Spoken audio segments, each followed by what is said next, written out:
1 Coríntios 11, 26. Portanto, todas as vezes que comerdes deste pão e beberdes deste cálice, proclamais a morte do Senhor até que ele venha. Na sua Bíblia pode estar escrito: anunciai a morte do Senhor.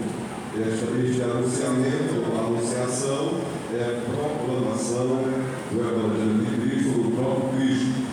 Meus irmãos, como já dissemos nesta manhã, que Deus, por sua infinita graça e bondade, nos facultou a oportunidade, meus amigos, para, em momento de comunhão, exultarmos da sua presença, adorando em espírito e verdade. Estamos no período do inverno, este culto já foi adiado pela razão das chuvas, por causa das chuvas, mas o Senhor reservou para esta data, para este dia, esta manhã, este encontro especial conosco. E nós queremos dizer para a igreja que a ceia do Senhor, ela nos remete ao passado, nos remete à morte de Cristo, que na cruz entregou sua vida para nos remir, para nos redimir, para nos salvar. Mas também a ceia do Senhor aponta para este momento que vivemos, o momento que precede a vinda de Jesus, o momento que exige comunhão, mas também aponta-nos para um futuro muito breve, que é a nossa mais viva esperança, o arrebatamento da igreja. Na ceia, culminam na ceia, se encontram o passado, o presente e o futuro, porque o texto nos fala que, versículo 26, 1 Coríntios 11, portanto, todas as vezes que comerdes deste pão, beberdes deste cálice, proclamais a morte do Senhor até que ele venha. Comer e beber do pão é o momento presente. Proclamar a morte do Senhor. A morte fala do passado, do sacrifício de Cristo na cruz. E, como diz, até que ele venha, fala do arrebatamento da igreja. Portanto, o culto de Santa Ceia, meus irmãos, é muito importante. O versículo 27 diz que aquele que comer indignamente o pão e beber indignamente o cálice torna-se culpado da morte de Jesus, porque está em pecado.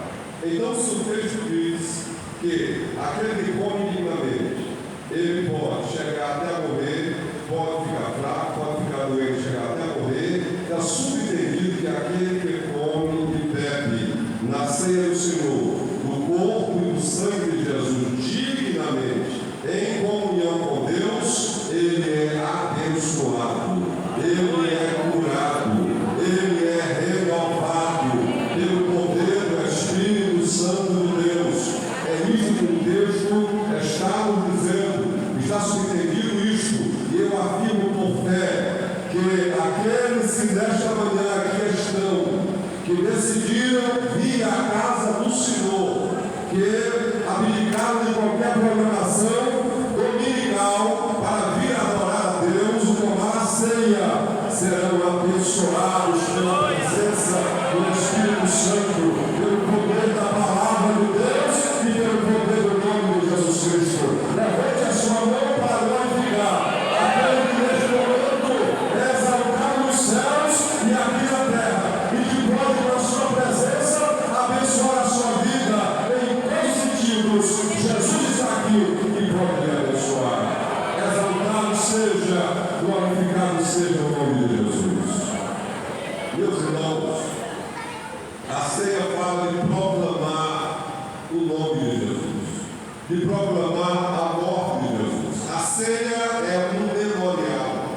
Embora os elementos aqui apresentados, o pão e o cálice, sejam simbólicos, mas a ceia em sua celebração, ela é espiritual, porque ela é uma ordenança do Senhor Jesus. E também porque Ele está presente nesta reunião, não somente em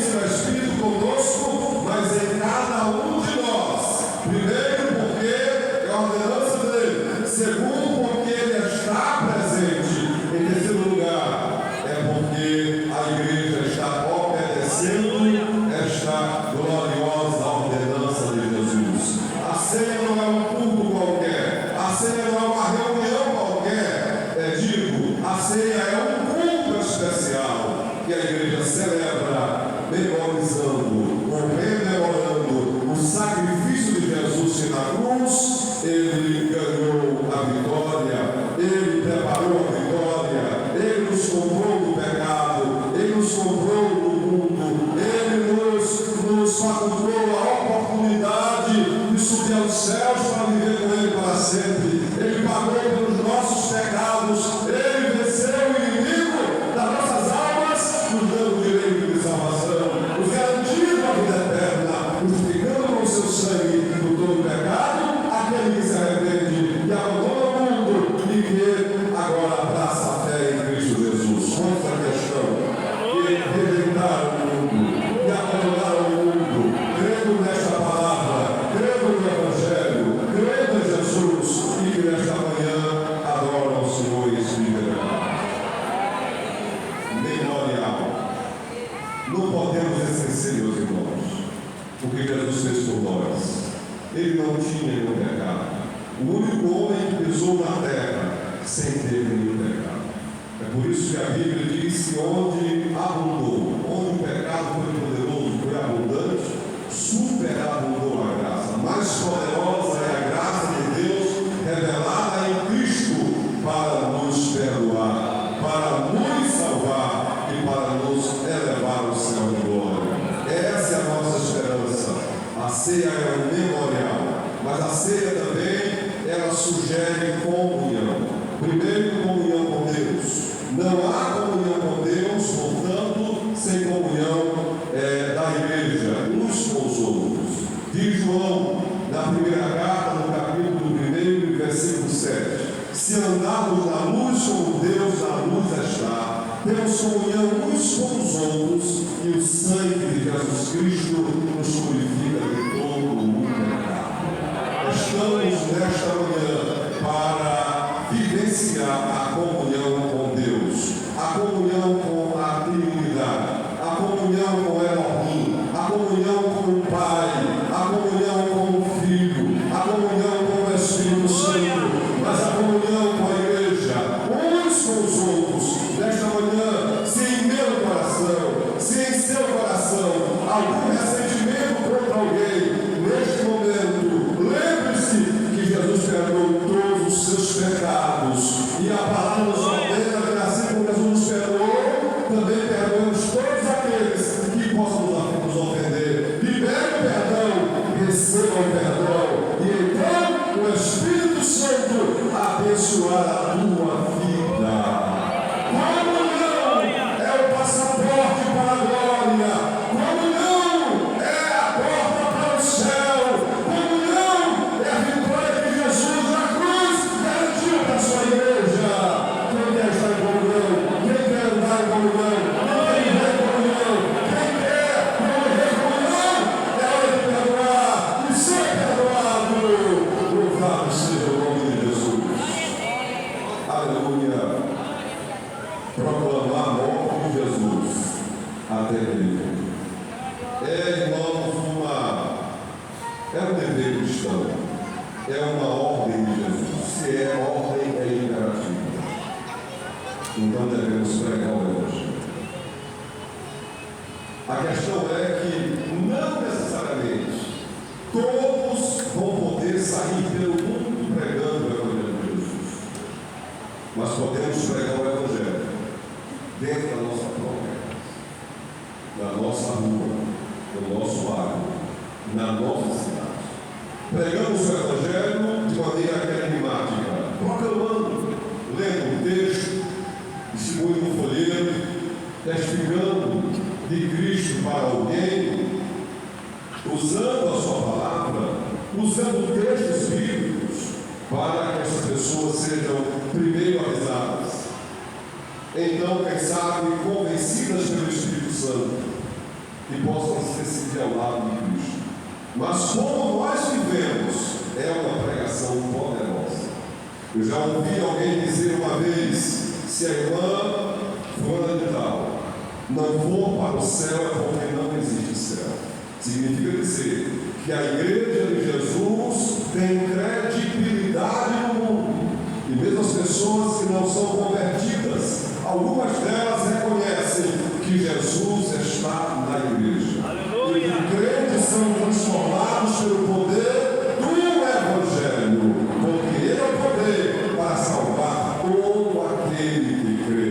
Portanto, a igreja, meus irmãos amados, cada membro da igreja, cada membro do corpo de Cristo, não pode se eximir da responsabilidade de proclamar a Cristo e a sua morte até que ele venha. Aqueles que não proclamam o Evangelho também, infelizmente, não poderão subir com Jesus, porque estão vivendo o pecado da omissão. São 3 classes de pecados que podem atingir a igreja, ou melhor dizendo, os crentes. É o pecado por pensamentos, por atos e também por omissões, que muitos de nós negligencia.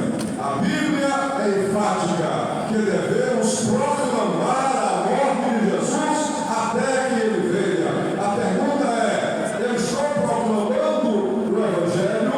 Eu estou proclamando a vida de Jesus ou a morte dele até que ele venha arrebatar a igreja? E em que nível eu estou fazendo isso? Ontem os jovens estavam proclamando a morte de Jesus em Santa Helena, reunidos, congregados, num setor, para dizer: Jesus venceu a morte, Jesus sabe o pecador que se arrepende, e Jesus em breve vem dos céus buscar os salvos. A igreja militante precisa estar de joelhos e com a Bíblia na mão, com a Bíblia no coração, com a Bíblia na língua, na boca, proclamando a morte de Cristo e preparada para subir com ele, porque muito em breve este povo não estará mais aqui. Haverá um domingo em que alguns passarão pelo tempo da Assembleia de Deus, a sua sede na Rua do Preto, lá no Treino, centro do Carabini, que vai encontrar um tempo fechado ou aberto. Serei um crente, porque o pastor subiu, o segurança subiu, o ministério subiu, as crianças subiram, os jovens subiram, os adolescentes subiram, os obreiros subiram, a igreja já está na porta de Jesus. Agora chamamos o glorificar a Deus, quem tem essa esperança? Amém, Senhor, por um instante, glória ao Senhor. Amém, Senhor, amém, Senhor, amém, Senhor. Proclamai a morte do Senhor até que ele venha. Este momento é um momento de comunhão, portanto é um momento de bênção da parte de Deus. É a Bíblia para encerrar. Se está escrito que se comermos indignamente, ou bebermos o cálice indignamente, tomarmos o pão e o cálice indignamente, podemos sofrer as sanções espirituais, podemos até ser atingidos espiritualmente. Também está subentendido que aqueles que estão em comunhão com Deus serão abençoados pela presença e pelo poder do nome de Jesus. Enquanto estamos aqui sentados, ouvindo a palavra do Senhor, nós podemos ser curados das enfermidades e doenças. Neste momento em que, no Brasil, e acho que especialmente em Pindaré, muita gente não pode congregar-se porque está muito doente. Jesus pode curar. Jesus ainda